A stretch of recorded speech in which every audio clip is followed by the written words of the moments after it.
अस्सलाम वालेकुम दोस्तों। मैं हूं मोहसिन रफ़ा और आप लोग देख रहे हैं 24/7 टीचर ऑनलाइन। दोस्तों, हमारी आज फाइनेंशियल अकाउंटिंग की दूसरी क्लास है। पहली क्लास के अंदर हम लोगों ने बेसिक्स कुछ कॉन्सेप्ट्स के ऊपर बात की थी। दोस्तों, आज की हमारी जो दूसरी क्लास है उसका जो टॉपिक है वो फॉर्म्स ऑफ अकाउंटिंग है। तो हम लोग आज फॉर्म्स ऑफ अकाउंटिंग के ऊपर बात करेंगे। आज की क्लास शुरू करने से पहले हम लोग देख लेते हैं कि हमने पिछली क्लास के अंदर क्या क्या कवर अप किया था। दोस्तों, हमने सबसे पहले ये देखा था कि फाइनेंशियल अकाउंटिंग है क्या। उसके बाद हमने फाइनेंशियल अकाउंटिंग की डेफिनेशंस के अंदर दो वर्ड बिजनेस और ट्रांजैक्शंस पढ़े थे। उसके हवाले से बात की थी कि ट्रांजैक्शन क्या होती है और उसकी कितनी अकसाम हैं। उसमें हमने देखा था कि एक हमारे पास कैश ट्रांजैक्शन होती है, दूसरी हमारे पास क्रेडिट ट्रांजैक्शन होती है।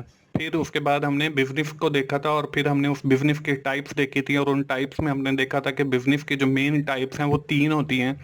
उसमें हमने सोल प्रोप्राइटरशिप को देखा था, उसमें पार्टनरशिप को देखा था और कंपनीज को देखा था। दोस्तों, आज की इस क्लास में जो हमारा टॉपिक है वो हम लोग देखेंगे फॉर्म्स ऑफ अकाउंटिंग के, अकाउंटिंग की और कौन कौन सी फॉर्म्स हैं। उसके बाद हम लोग देखेंगे कुछ बेसिक कॉन्सेप्ट्स जिसमें हमारे पास कैपिटल है, सेल्स है, एक्सपेंसिव है और प्रॉफिट क्या है या हम प्रॉफिट कैसे कैलकुलेट करते हैं।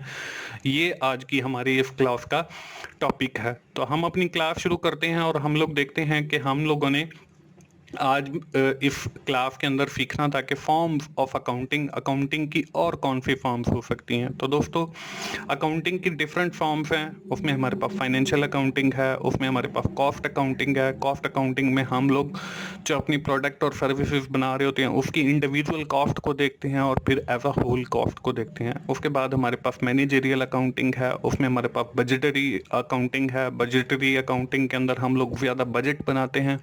उसके बाद हमारे पास टैक्स अकाउंटिंग है। Tax accounting related to taxation of the business. तो ये हमारे पास डिफरेंट फॉर्म ऑफ अकाउंटिंग है। इसके अलावा कोई और फॉर्म्स भी हो सकती हैं, but financial accounting is the basis of all accounting. Financial accounting जो है वो इन सारी अकाउंटिंग फॉर्म्स की बेसिस है और सारी जितनी भी अकाउंटिंग्स हैं वो फाइनेंशियल अकाउंटिंग से रिलेट करती हैं और फाइनेंशियल अकाउंटिंग से निकलती हैं। Financial accounting in some time called financial reporting और फाइनेंशियल अकाउंटिंग को हम कई बार फाइनेंशियल रिपोर्टिंग भी कहते हैं। दोस्तों, आज की हमारी इस क्लास में हमारा जो पहला बेसिक कॉन्सेप्ट है वो है कैपिटल। कैपिटल क्या होता है जी? Capital is the amount that a person invest into the business. Capital से मुराद वो सरमाया है जो एक कारोबारी आदमी अपने कारोबार के अंदर लगाता है। इसकी एक और डेफिनेशन है जी, capital is the amount from which a business start his business, businessman start his business. Capital से मुराद वो सरमाया है जिससे एक कारोबारी आदमी अपना कारोबार शुरू करता है। तो कैपिटल जो है वो सरमाया है और उससे हम लोग अपना बिजनेस या कारोबार शुरू करते हैं। इसके बाद जो हमारा सेकंड आज का बेसिक कॉन्सेप्ट है वो है सेल।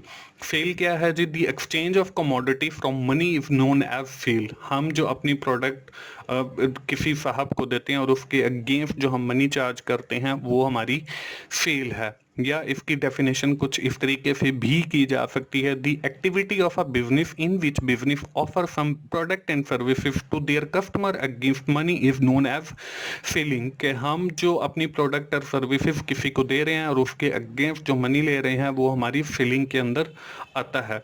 इसके बाद हमारा जो थर्ड कॉन्सेप्ट है for today's class is expensive. Expensive क्या है जी? Expensive are the cost incurred to earn revenue or sale. के एक्सपेंसिव से मुराद वो अखराजात हैं जो हम सेल को या रेवेन्यू को अर्न करने के लिए बर्दाश्त करते हैं, वो हमारे अखराजात कहलाते हैं। उसके बाद दोस्तों, आज की हमारी इस क्लास का जो लास्ट टॉपिक था वो था प्रॉफिट।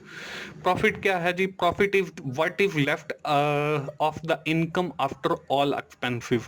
हमारी हम जो इनकम है उसमें से सारी कॉस्ट को निकालने के बाद, उसमें सारे अखराजात को निकालने के बाद जो हमारे पास बच जाता है वो प्रॉफिट होता है। अब प्रॉफिट कैलकुलेट कैसे किया जाता है? Sale minus expensive. सेल की डेफिनेशन आज की क्लास में हम लोग पढ़ चुके हैं और एक्सपेंसिव की डेफिनेशन भी हम आज की क्लास में पढ़ चुके हैं। तो fail minus expensive is equal to profit, और ये इक्वेशन हमने याद रखनी है और आइंदा आने वाले लेक्चर्स के अंदर ये इक्वेशन हमें फ़ायदा भी देगी। तो प्रॉफिट हमारे फेल्स में से हमारे अखराजात माइनस करने के बाद जो हमारे पास बच जाता है वो हमारा प्रॉफिट होता है। तो अगले लेक्चर के अंदर बात जारी रहेगी और हम देखेंगे कि प्रॉफिट और कैश इन हैंड के अंदर हमारा क्या फ़र्क होता है। दोस्तों, हम क्विकली समराइज कर लेते हैं कि आज की क्लास में हमने क्या सीखा है। हमने देखा है कि हमारा कैपिटल क्या है, हमारे एक्सपेंसिव क्या हैं और हम प्रॉफिट कैसे कैलकुलेट करते हैं, और फर्स्ट शुरू के अंदर हमने बात की फॉर्म्स ऑफ अकाउंटिंग की। दोस्तों, मुझे उम्मीद है कि आप लोगों को मेरी फाइनेंशियल अकाउंटिंग की ये जो हमने सीरीज ऑफ क्लासेस शुरू की हैं ये पसंद आ रही होंगी। अगर आपको मेरी वीडियोस पसंद आ रही हैं तो आप लोग ज़रूर अपने दोस्तों से शेयर कीजिए, उन्हें लाइक कीजिए और अपना फीडबैक्स कमेंट्स की ज़रूरत में ज़रूर दीजिए। और जिन दोस्तों ने अभी तक मेरा चैनल सब्सक्राइब नहीं किया है वो जल्दी से मेरा चैनल सब्सक्राइब कर लें ताकि मेरी हर आने वाली वीडियो आप लोगों तक पहुंच सके। दोस्तों, मुझे क्लास 3 तक इजाज़त दीजिए। थैंक यू वेरी मच दोस्तों। अल्लाह हाफिज़।